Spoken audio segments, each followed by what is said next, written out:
So Good. Leonard, why don't you start? Yeah, okay. In 1965, I got a draft notice from the U.S. Army. And I appealed. I didn't want to go. I was in the middle of second year at the University of Washington. And they said, come again. So I appealed again. And then third time they said, bring your toothbrush, you're going. So that was what happened. So anyway, I ended up in Fort Ord, California, a long time ago, 1965. Well, actually it was 66 before, it was March of 66 that I actually got drafted. So I was able to postpone it until a week before final exams, winter quarter, which was a big deal to me. It didn't make a darn bit of difference to the Army. They thought I had to do it. Anyway, I'm going to go ahead and just tell you one of the stories about what was happening at the time. Lyndon Johnson decided he wanted to have 500,000 men on the ground in 6 months in Vietnam. And I did not want to be one of those 500,000 men. I ended up there anyway, but that didn't count. So anyway, I went into the draft board and I took my little tests and my general knowledge and all that sort of stuff. And I went ahead and did what I was asked, and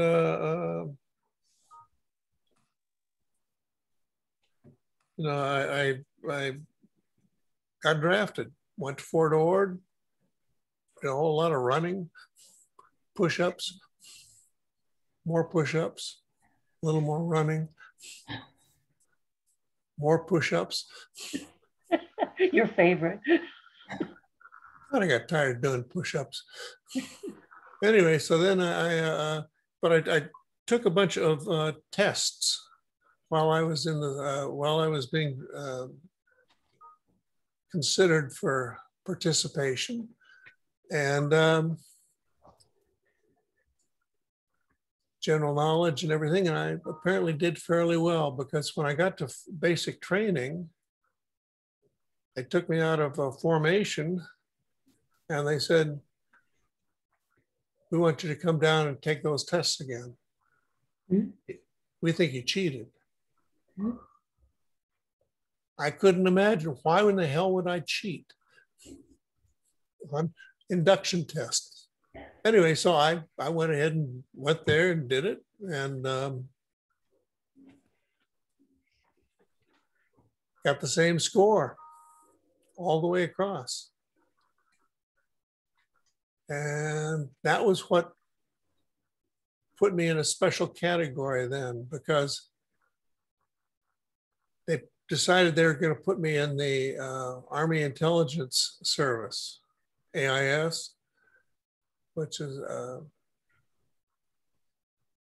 and that made, I was then going to be available for special training. Mm-hmm. All I had to do was sign up for an extra 2 years. There's always a catch, a gotcha. Anyway, so I did that, and because everybody else was going straight, they were getting their basic training and they were going straight to Vietnam, and that was not a good thing, I didn't think. So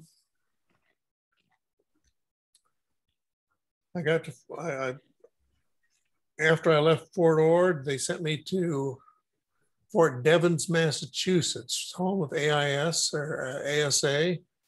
And in Fort Devens, I was supposed to get a whole bunch of additional schooling. And eventually they got me some electronic training and some signal intelligence training and some analysis training and other sorts of stuff. And I was sent, I went to a different company in Fort Devens, and then they put me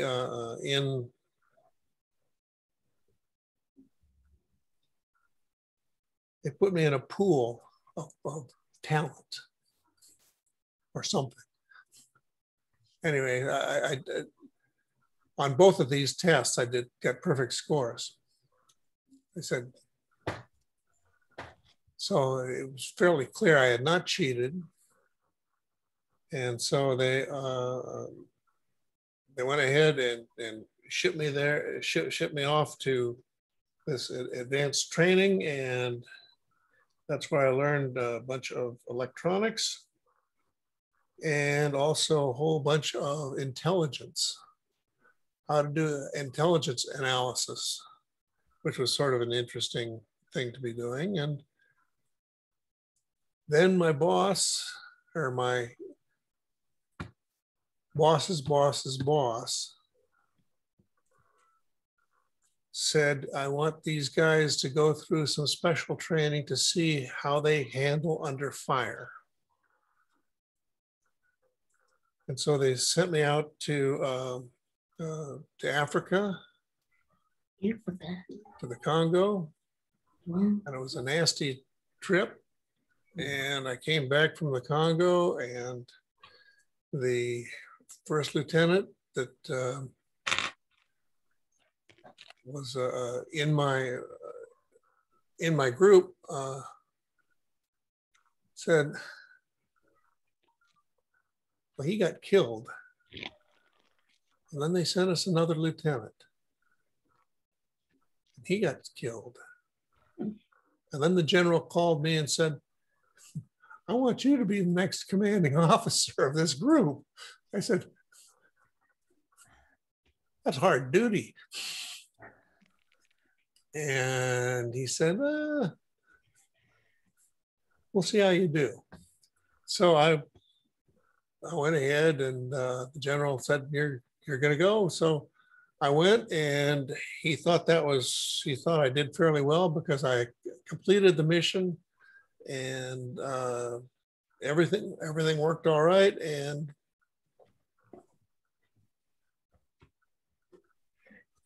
decided he was going to send me out again, and with another batch of I think 12 guys, and all of us made it back. He says, how'd you do that? And so I knew how to. Don't stand up if somebody calls your name. Just duck your head and try to stay alive. And so anyway, I got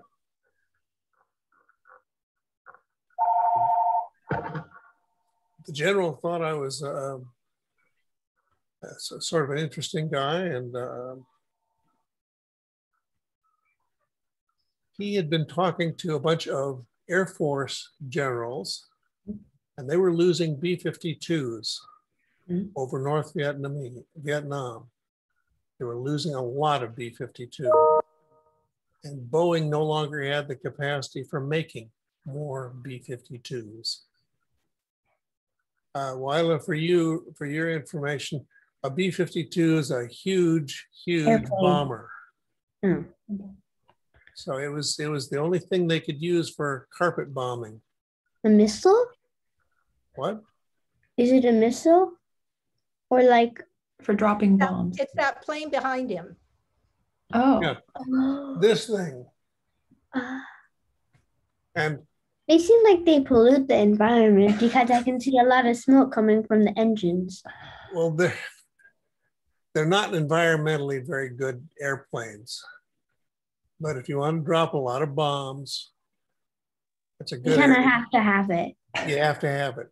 So anyway, the United States at that time did not have the capacity to replace the B52s we were losing over the north. And so that's where they had a problem. The Russians had given the North Vietnamese a bunch of SAM-4s and SAM-5 missiles, surface to air missiles.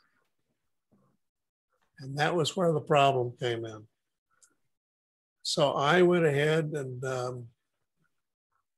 I was given this assignment, figure out how to keep the B-52s from getting shot down.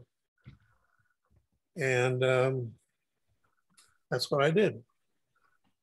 Because if you make a mistake, you wish you hadn't. So I went ahead and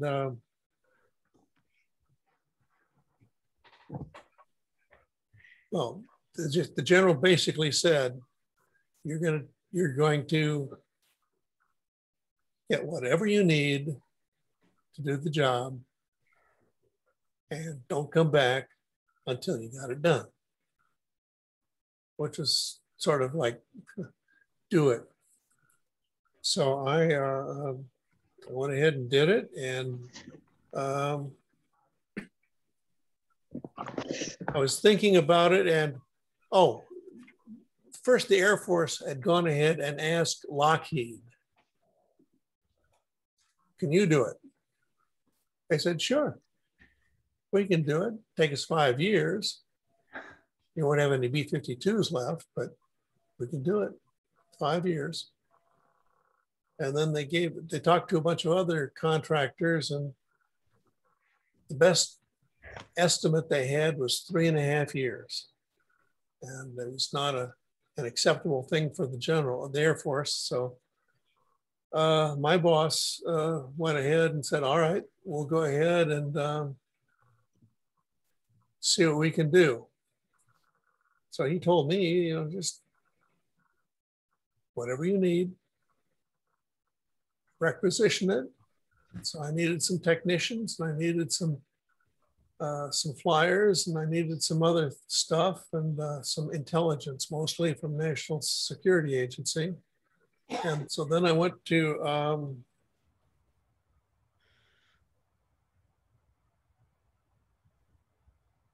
I sat down at the National Security Agency at Fort Meade, and I went ahead and started thinking about what had to be done. And the only thing I could do, I couldn't build an active weapon. I had to come up with an electronic defense, some sort of an electronic thing that would stop these surface to air missiles. And so I did. I came up with the idea. It turns out we had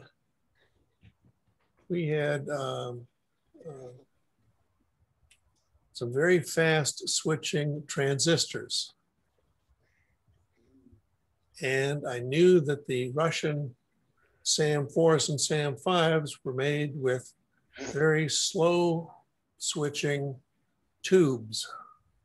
So I said, okay, that's the chink, or we're going to go after it that way. And so I tried to figure out how I was going to be able to use the fact that I can switch information faster than anybody else, and get it done. And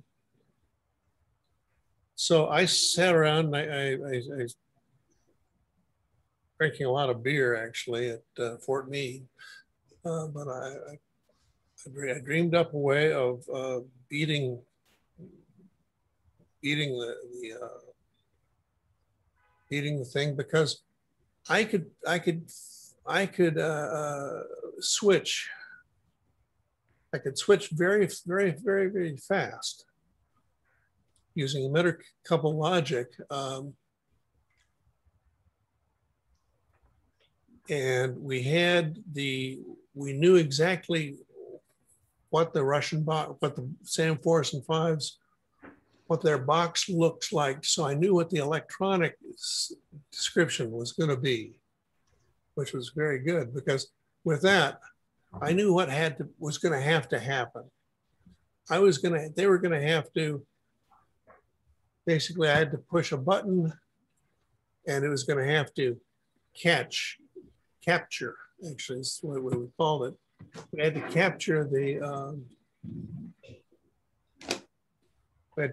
missile that was coming off the ground. And once I captured the missile, then I could reprogram it so that it would home in on it's the ground base that was actually trying, the original ground base that was trying to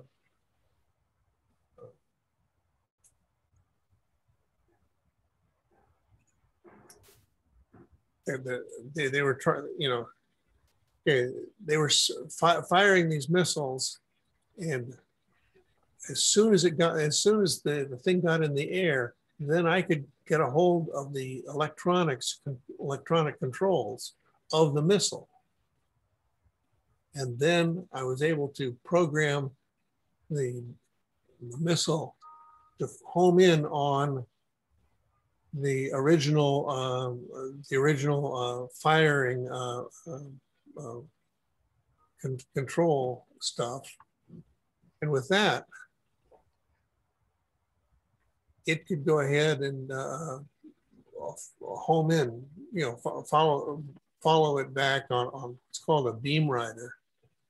And so it would just turn around and go back down directly toward the people that are on the ground that were trying to control it. And made a very messy day for them. And that was what we were trying to do. So we went ahead and did that. And that's when I figured out how I was going to do it. And so then I went ahead and started to put together the circuits and the controls for a box that was going to go in the B52 so that it could go ahead and do it itself. And so that's what we did. And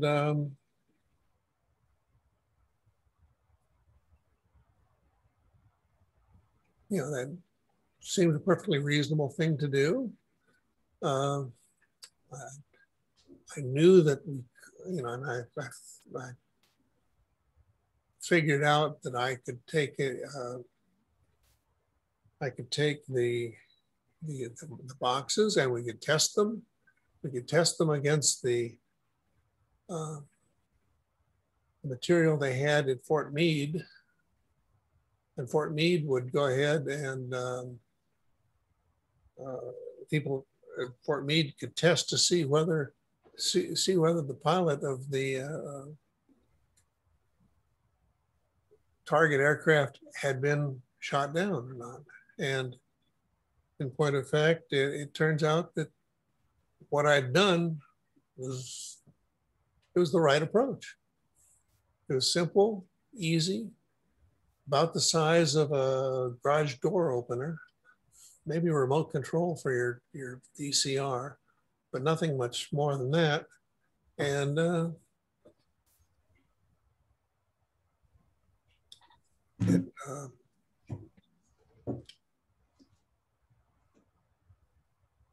Then how did it get deployed? I'm sorry? How did it get deployed? Well, then we went ahead and I had to test the machine to make sure that it worked. And the Air Force couldn't find any test pilots that were willing to go out and test it. So my boss said, Leonard, you're the one that's going to have to test this. Oh, shoot. Well, I went ahead and got it. So I said, no, I don't know how to fly. And they said, well, we can send you to China Lake in California and we'll teach you how to fly. Oh, I don't want to learn to fly. but anyway, so I was, so I basically, I was sent out to China Lake in California, and they taught me how to fly an F-104, which was not exactly a state of the art, but it was a pretty good, pretty interesting aircraft, and it had a tail hook. So it could fly off of a carrier, it could fly off of things like Da Nang, the regular air base. And so I went ahead and learned how to fly. And I will admit that I was never a very good pilot because, the good pilots, that's all they were thinking about. They were thinking about all sorts of other, how to fly. How many What hours? does that switch do? And what does that switch do? And what does the other switch do? I didn't care. All I wanted to go do was go home, go finish my, finish the quarter at the University of Washington. And so I went ahead and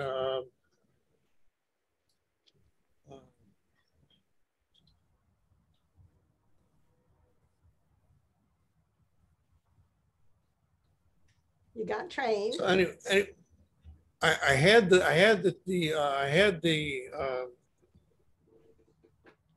idea, and I had the prototype for the box, and we tested it at Fort Meade.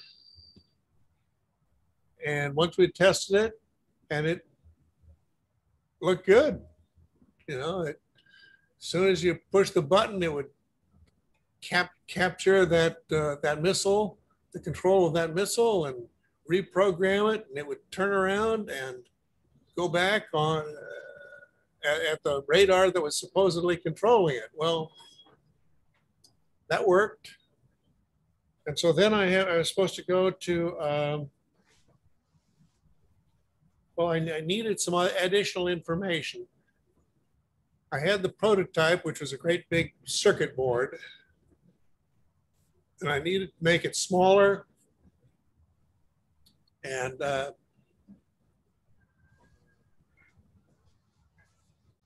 nicer.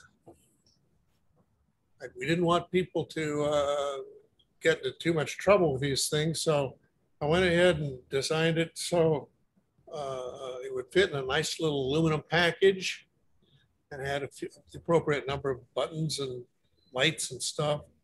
And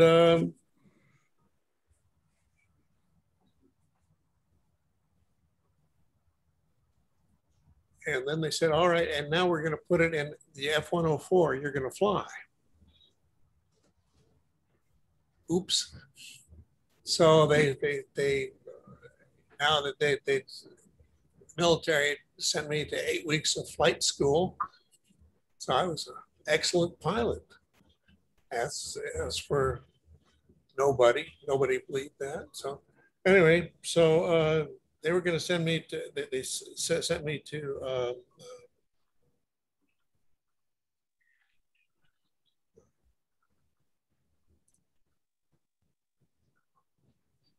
they sent me to, I got a,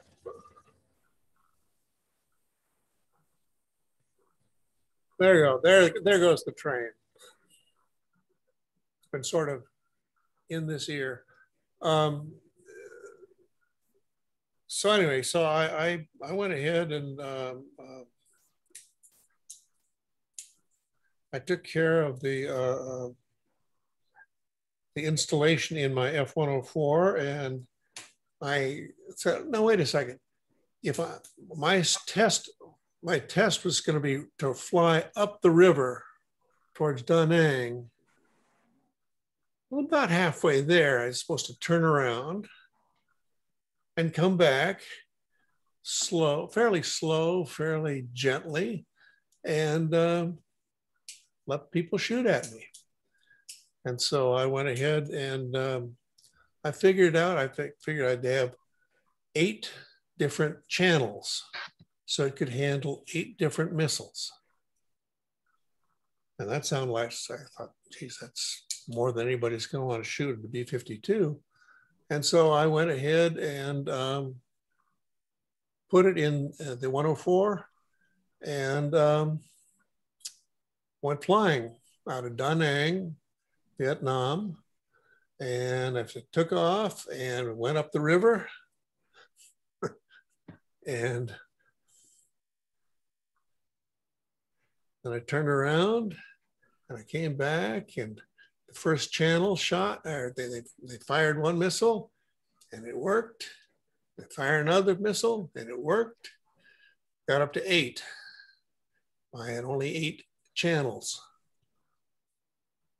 The 9th missile, there was nobody to handle it, and it was going to come right straight through. Fortunately, I was close enough to the ocean.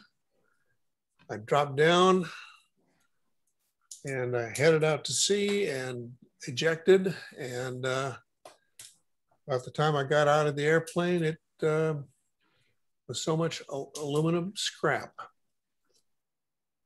And so I went back to, then the Navy picked me up after that. And the Navy said, you made a mistake and we're going to have to,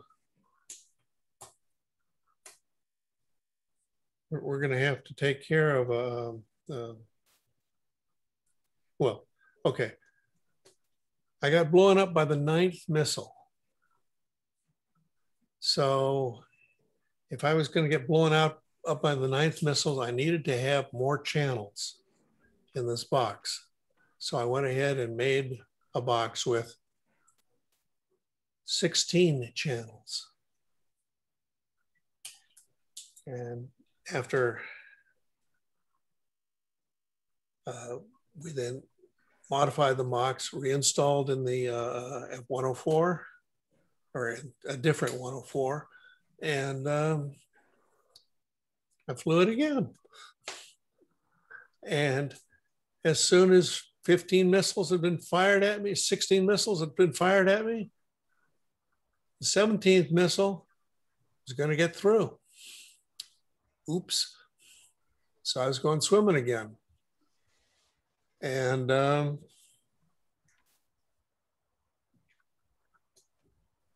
got shot down again over the sea. And I was floating around in the ocean and looking around, and there were a couple hunter killers that were coming off the Ranger, the aircraft carrier Ranger. And I said, oh boy, I just started waving, and they were not waving back. And later I found out their orders were to make sure there was nothing in the water worth picking up if I got killed. So anyway, they sent a helicopter, they picked me up, and I went back and I got to onto the Ranger, and I kind of made a mistake. When I exited, I was leaning too far forward when I pulled the ejection lever, and I went forward and I hit my head, and I kind of screwed up my neck and I screwed up my back, and it was very painful, very painful. And I got to the Ranger, and the flight surgeon said, well, you're lucky. You got $1 million wound. You're gonna recover. You're gonna be just fine, and you won't have to fly anymore. Oh, goody. And then he got a call from my boss, the general. The general said, he will fly. He will fly tomorrow, and you will make it happen. And so it didn't happen in a week. It happened in about a month. But I had to redesign my box so that it could, as soon as it was done with a missile, it could reset itself. So then it could be used again. That channel could be used again. And so that was, that's what happened. And it, oh,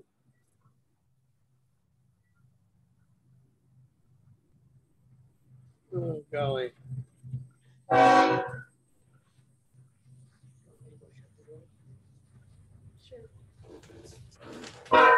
We got the train going by again. All right. It's not so bad, Len, if you can talk over it. I mean, I find it always sounds worse to me than it does to people that are listening. Okay, now I got the door closed. It's not going to be quite so loud. Anyway, so this time I redesigned the box, and I made it so that after it had disposed of the missile, it would reset itself within a minute. And then I only needed 8 channels again. And so back down to a fairly small box, and it would fit in my F-104.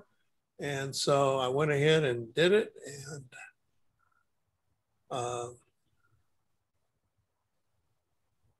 flew one more test mission. Only this time, rather than giving me an F-104, they gave me an A6 with a pilot. They said the pilot was willing to take a chance that my thing would actually work if I was still riding with it. And so my little black box worked, and I didn't get blown out of the air, and I didn't go swimming again. And the test flights from Da Nang were successful, and thing worked, it worked pretty well. We, as of I think it was January of 1968. We didn't lose any more B52s to surface-to-air missiles, and I was happy about that. And the general was happy about that. I guess it was all right. And I didn't have to design any guns. God, I didn't want to design guns because the military takes you 6 years to learn how to design a gun. It's going to be acceptable to the military. So basically, after I, after I'd gotten picked up out of the water, I ran into a couple of the of the Marine pilots that had been flying air cover. They said, "Oh yeah, yeah. If we weren't damn sure you were fine, we were going to make sure there was nothing left." There.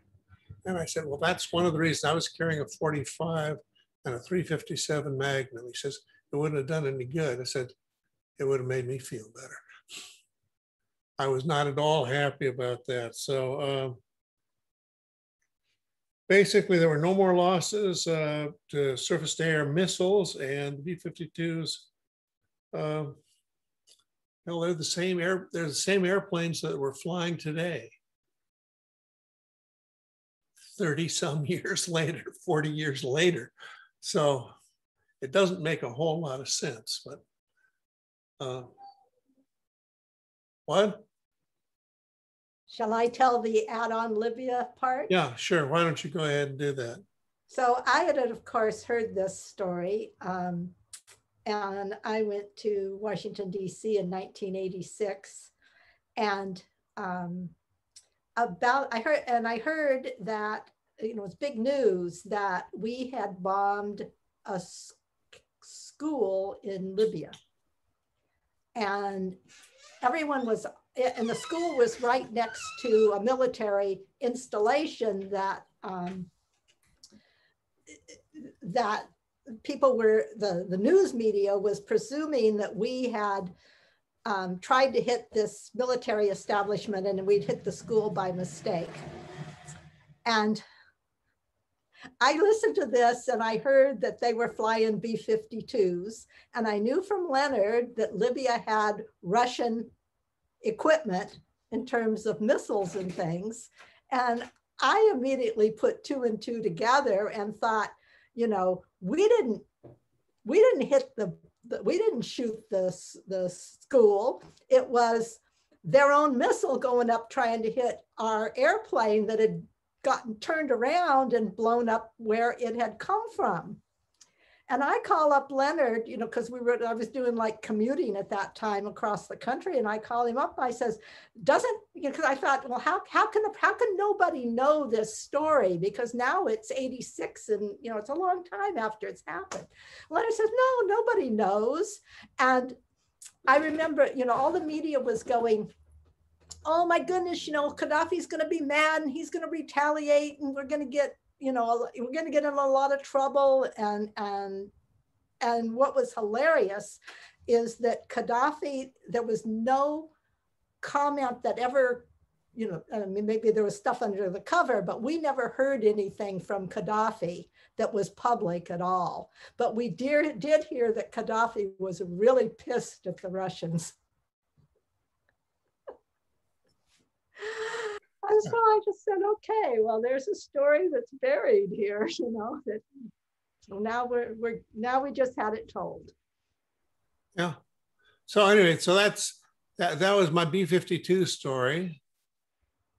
I appreciate everybody coming and listening to what's going on. I have a couple other stories. There's the 6-Day War, and a couple other things that I was involved with. And so Leonard will pick one for you in 2 weeks. Same time, same place. We'll have another story in 2 weeks. You're muted, Mary. But we can chat for a few minutes now. Well, David can't do it next. Yeah. Can't hear you. So do I have that written down so I know to come every 2 weeks, or now we're knowing that? Well, you see the invitation I sent you here. It says the 4th, the 18th, and the 25th. Oh, I probably wrote it down then, but too much going on. Okay, yeah. that's why I'm reminding you. 2 weeks, and I'll send something out beforehand, but it'll be 2 weeks. Okay, 2 weeks. We'll be here. Yeah. Yeah. Yeah. So, but if you have questions or anything, it's cool. Well, I was sorry to miss the first part, but a fascinating story. And then the whole Libya follow-up. Good grief. What else do we not know? David probably knows. I have a question. Imagine there are a lot of things going on that we're not told. And you have to have the background before it makes any sense. My mom has a question, I think. I was just curious about your when you were ejected from the airplanes, how far was the drop? And was it a parachute drop or like a full, like straight into the water? Yeah, straight into the water. No. It was parachute drop. Oh, okay. And I was about 2,500 feet, 2,500 feet. Okay. And so you had practice. That was way too low. Oh, too low. Okay. Oh. And so I was not real happy about that, but I wasn't real happy about flying in damn airplanes either. In your 2 months of flight training, had you trained with parachuting and ejecting? Was that at least something you had done before? Once? Okay. Yeah, I was an expert. Great. Oh my gosh. Anyway. So, did that mean that, so if they found, I wasn't quite sure, you were, I think, being polite about if you were no longer alive, were they going to like take you away, or what were they? No, if they thought the enemy was going to get him, they were going to get him first. Oh, I see. Pick him up or something. No, kill him. Make sure there was nothing to pick up. I have to have it spelled out. Oh my God. They really didn't want anything left to pick up. Sure, got it. Because I knew how to build these things. Yeah. And they had, North Vietnam was absolutely filled with SAM 4s and 5 installations. They had lots of them. The Russians had given them away to Vietnam, and they didn't work. Oh dear. Gaddafi was pissed off. Oh dear. So just curious, is this technology still, or a version of it still on B52s, or has missile technology changed so much that? No, it has not changed that much. It's still kind of just, this is the way it works. Radio. Okay. And I mean, now, for things like Air Force One, they don't want to have active, they don't really want to have active armament on Air Force One. And I didn't want to have active armament on any of my stuff because it's expensive and it's impossible to get that sort of stuff cleared by the Pentagon. You just can't. There was a reason that Lockheed was going to take minimum of 5 years to build this, to defend the B-52s. And it just wasn't any good. One, there wouldn't be any more B-52s because we were losing 2+ B-52s every month. And Boeing no longer had the capacity for building the darn things. They were building the production line, right? I think they were building the 707, and maybe they'd started in on the 727. I'm not sure what they'd actually started in, but it was, there wasn't going to be any more. And that's, the B-52 was the only heavy bomber we had in our arsenal. So anyway, so that's what I did. And you said something to me about the tube technology was relevant to the. Oh yeah. Work. Yeah. The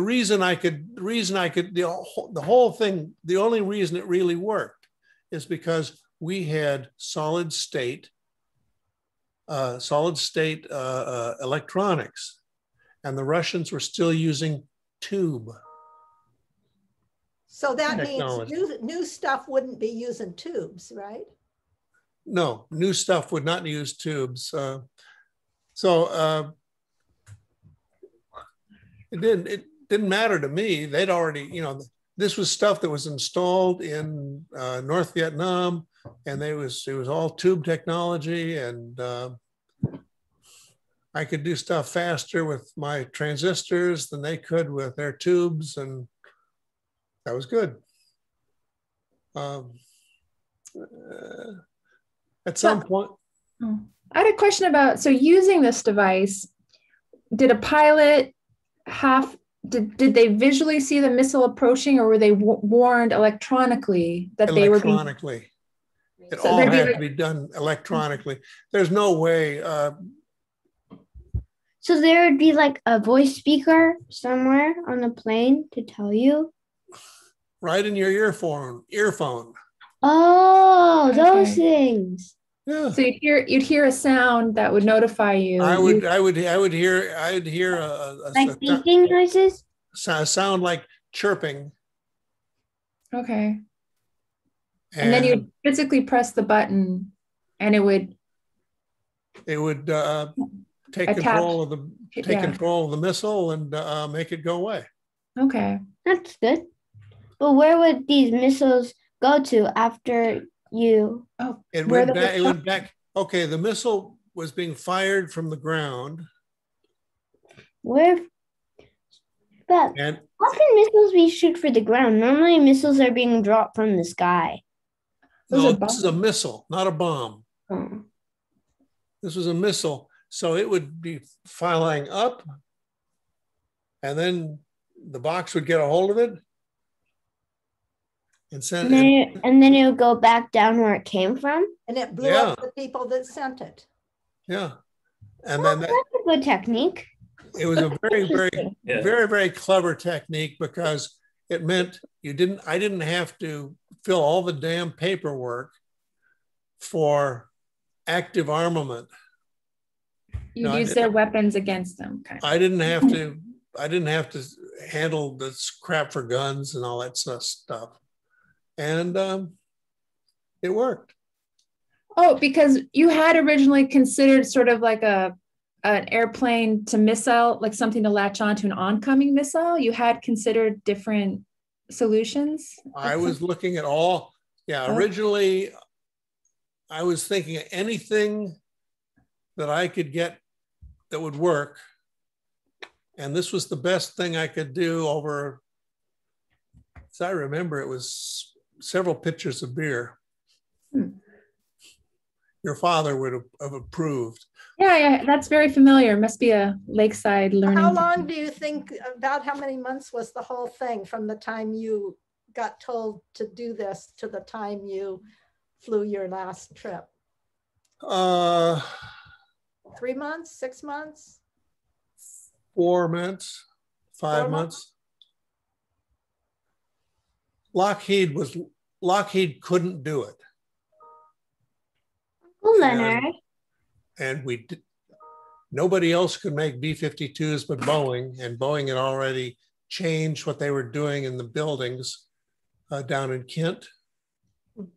And so, and Boeing had already told the Department of Defense, no, we're not going to make any more B52s. Uncle Leonard, when was the last time you went on a plane like that you drove? It was when they pulled me out of the water in the Gulf of Tonkin. Yes, in the story. So you really only flew two times, like a fish. I only went swimming twice. Swimming twice. Okay. Oof. And was the water cold? No, it was not cold. Hot? It was Gulf of Tonkin. It was very warm, very hot. Actually, very hot. Like you like the hot water you drink that hot? No, it was not that hot, but it was you could swim in that water for a long time without getting cold. You didn't need a wetsuit like you do in Puget Sound. It's probably like the water off of like Koh Samet or in Thailand or something. But when was the last mission you had? Like what date? Oh God, it was 50 years ago, young lady. Oh. Why Uncle Leonard's going to have to plead longevity? We made a little list of the ones that he has told me about, which but some of them he doesn't remember exactly whether they were before or after something, and I don't know how many there are that he hasn't told me at all. So well, I was very, very, very, very busy for 3 years, 9 months, 6 days, 3 hours, and about 15 minutes. Yeah, we just accounted for 5 months out of that time. Yeah. We're going to hear more stories. There are lots and lots of stories, but don't let him get away without telling you the potato KP story. That's a good one. Yeah, when I showed up for service at Fort Devens the first time, they said, "Oh, good, we know just where to put you." I was on KP, first tray, which meant I had to take every tray that, the guys got given fed on trays, and I had to wash all the trays. And there were 2,500 men in this company. Oh, that's a lot. How big were the trays? That's a lot of stuff, and I didn't like it at all because it was July at Fort Devens. How big were the trays? Like this big or this big? Probably like in your cafeteria. Oh, Yeah, about this big in my cafeteria. Yeah, about the size of a regular cafeteria tray. So it was a lot of big, trays. and it was a hot, miserable, smelly, yucky thing. And every 3 days I had to go and redo my uniform, all kinds of stuff. So it was not very much fun, Wyla. So who asked you like So when am I going to see you? I don't know. Sometime. Maybe 19 something. we don't know. I was telling Leonard we should come visit you, but I mean, we'd probably just be in quarantine everywhere. Which way? You couldn't get a visa right now. I think our best hope is maybe Christmas. Although it might, by that time, China might require everyone who comes back into the country to have vaccines, and there's no kids vaccine. There's a kids vaccine now. Not in China. Not okay, well, there's they've gone from 12 down to, I think it's 8. Oh yeah. Okay. So, well, maybe things are changing fast. Maybe changing very fast, and we need to get our exercise by chasing Wyla around. Yeah. So I think I'll stop the recording. Okay. Okay. I was wondering, what's the max effective altitude